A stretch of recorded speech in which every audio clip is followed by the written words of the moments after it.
Bismillahirrahmanirrahim. Wa ma arsalnaka illa kaffatan linnas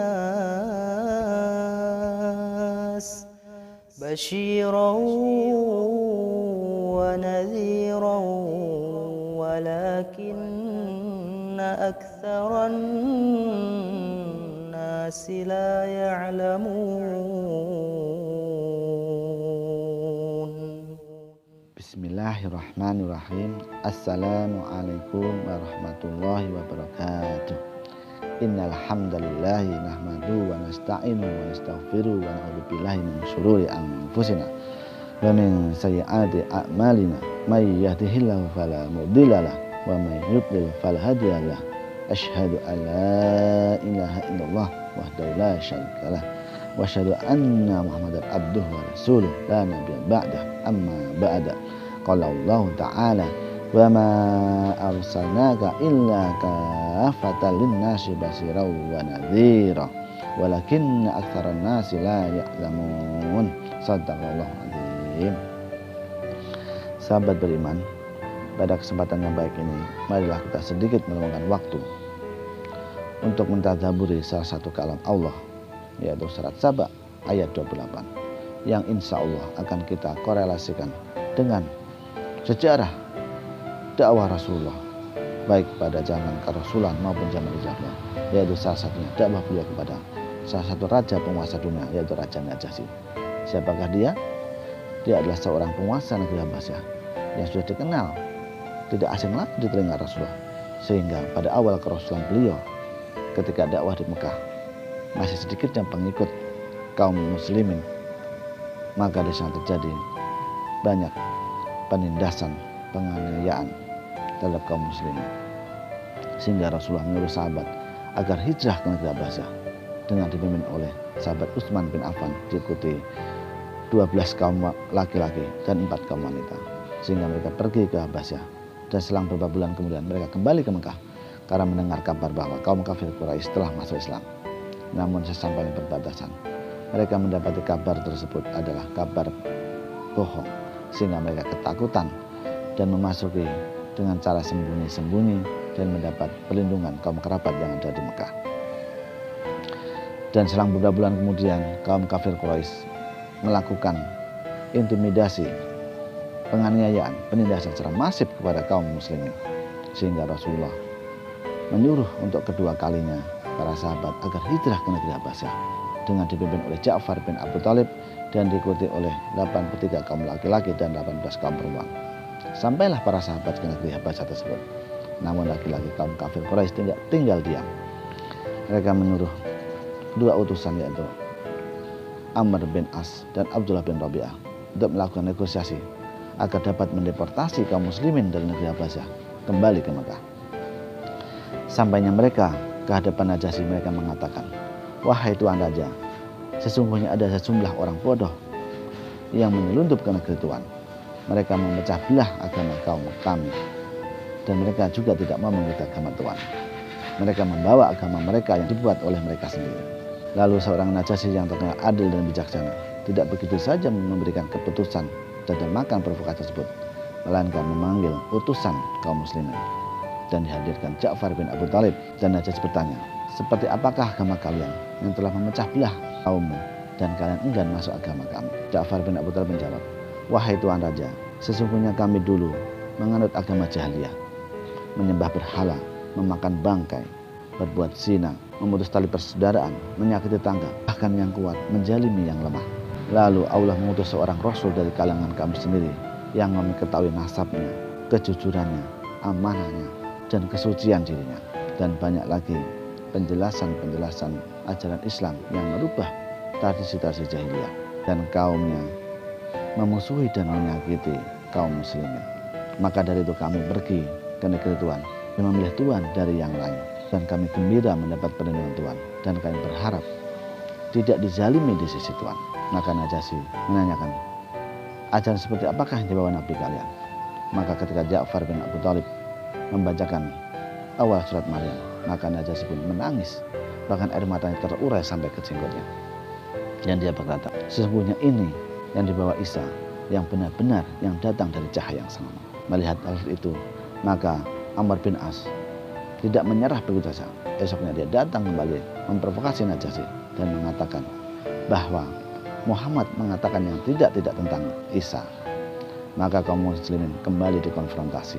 Dalam hati kaum muslimin terjadi kegelisahan, takut kemarahan Najasyi. Namun Ja'far bin Abu Thalib mempunyai tekad akan menjelaskan yang sebenarnya. Maka disampaikan kepada Najasyi, wahai Tuan Raja, kami katakan seperti apa dikatakan Nabi kami, bahwa Isa adalah hamba Allah, utusan Allah, ruhnya, bahkan kalimat yang disampaikan kepada Maryam, seorang perawan yang suci. Maka mendengar penjelasan itu, Najasyi terkejut dan mengambil sebatang lidi di lantai dan mengatakan, wallahi, demi Allah, perbedaan Isa bin Maryam dari apa yang kau katakan tidak lebih dari sebatang lidi ini. Maka apa maksudnya sahabat beriman? Bahwasanya risalah Nabi Muhammad, agama Islam, telah membenarkan agama sebelumnya, keyakinan sebelumnya seperti yang diyakinkan oleh Najasyi. Maka setelah itu utusan kaum kafir Quraisy menyerah dan kembali ke Mekah dengan penuh kekecewaan, kegagalan dalam misinya. Maka kaum muslimin hidup damai dengan Najasyi sampai datang pada masa tahun ke-6 Hijrah. Kaum muslimin dan Rasulullah menghadapi kejadian mengalami ujian di lembah Hudaybiyah, yang dimana kaum muslimin harus menandatangani perjanjian dengan kafir Quraisy dan mengurungkan niatnya untuk ibadah umrah untuk tahun kali pertamanya setelah lama tidak melakukan umrah. Maka mereka kembali ke negeri Madinah dan mengurungkan niatnya. Di balik kegelisahan kecewaan para sahabat tersebut, Rasulullah mendapatkan petunjuk dan hidayah dari Allah SWT, yang mana bahwasanya di balik ujian tersebut ada kemudahan yang akan diberikan oleh Allah SWT. Di antaranya bahwasanya dengan adanya perjanjian damai 10 tahun tersebut, secara tidak langsung kaum kafir Quraisy telah mengakui kedaulatan kaum muslimin, keberadaan kaum muslimin. Dan lebih besar dari itu, Rasulullah tidak menyanyiakan waktu dengan rasa 10 tahun tersebut selama perjanjian damai untuk melakukan syiar Islam yang lebih besar lagi, baik di Jazirah Arab maupun di luar Jazirah. Di antaranya beliau menginisiasi membuat terobosan baru, yaitu membuat surat dakwah kepada raja-raja dan penguasa seluruh penjuru dunia. Di antaranya salah satu, beliau mengutus sahabat Amr bin Umayyah Ad-Damiri untuk mendatangi Raja Najasyi dengan membawa surat dakwah beliau. Dan sampailah sahabat tersebut ke hadapan Najasyi dan memberikan surat, diterima dengan baik dan dibacanya. Maka setelah membaca, Raja Najasyi turun dari singgasananya, duduk di lantai, menyatakan keislamannya di hadapan Ja'far bin Abu Thalib. Dan bila menulis surat balasan kepada Rasulullah, menyatakan kesetiaannya kepada Rasul, kepada saudaranya, dan berserah diri kepada Islam. Dan akhirnya kabar gembira ini, masuknya Najasyi ke agama Islam, terdengar oleh Rasulullah. Dan Rasulullah memerintahkan kepada Najasyi untuk mengembalikan kaum muslimin ke Mekah. Dan permintaan tersebut dikabulkan menggunakan 2 perahu. Maka sampailah kaum muslimin di Khaybar bertemu Rasulullah setelah perang Tabuk. Dan selang beberapa tahun kemudian Najasyi meninggal. Kabar duka tersebut sampai kepada Rasulullah, dan Rasulullah melakukan sholat gaib.